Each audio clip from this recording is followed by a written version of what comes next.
Live at 5 for the club members this week, 5 o'clock Greenwich Mean Time, Thursday, the 9th of November.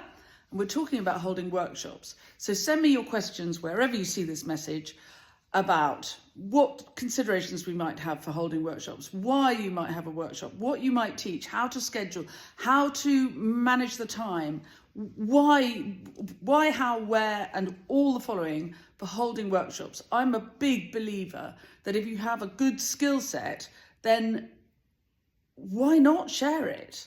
And it can be a great way to increase the way that you make a living. But also, I find that the more workshops I teach, the better I get at my job, because I have to analyse it in order to be able to teach it. Anyway, ping me your questions wherever you see this message, and I'll see you clubbers tomorrow, Thursday, the 9th at 5 o'clock Greenwich Mean Time. Goodbye.